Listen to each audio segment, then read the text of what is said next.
সাধারণ ছাত্রদের জন্য এটি মাত্র একটা পেন্সিল, কিন্তু প্রতারক দলের জন্য এটা একটা শক্তিশালী অর্থবোধ উপার্জনের অস্ত্র, যার প্রতিটি পেন্সিলের দাম ৩ লক্ষ টাকা। কারণ এতে আছে পুরো পরীক্ষার উত্তরগুলো কিভাবে পেন্সিলের মধ্যে লুকিয়ে থাকে, কিন্তু 12 কোটি 4টি বিকল্প এ বি সি ডি দিয়ে তৈরি সংখ্যা 4টি পুরোপুরি মিলে যায়। শূন্যস্থান পূরণের প্রশ্নের উত্তর দেখাচ্ছে প্রতিটি শিক্ষার্থীর হাতে 4টি পেন্সিল আছে, যা কাগজের 4টি অংশ থেকে সম্পূর্ণ করা যেতে পারে। যেহেতু তারা ভালোভাবে মিলে যায় তাই এটি তাদের সবচেয়ে সহজ যে তুমি কঠিনতম এসটিএস পরীক্ষা পাস করতে পারো। কিন্তু পরীক্ষার আগে একটা বড় সমস্যা আছে।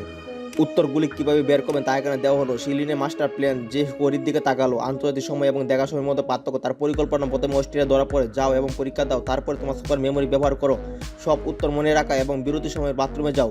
থাইল্যান্ডে তার বন্ধুদের অজুহাত দেখাচ্ছে, তারপরে তাকে উত্তর পাঠাও। তার ছেলে চীনে বসে আছে, বন্ধুদের উচিত দ্রুত পেন্সিল দিয়ে উত্তরগুলো লিখে ফেলা। আমি এটা প্রিন্ট করবো, কিন্তু এটা একটা সমস্যা ছিল। জিয়া ওলিন নিশ্চিত সে প্রতিটি উত্তর মনে রাখবে, তার একটাও ছিল না, তাই তার একজন সঙ্গীর প্রয়োজন ছিল।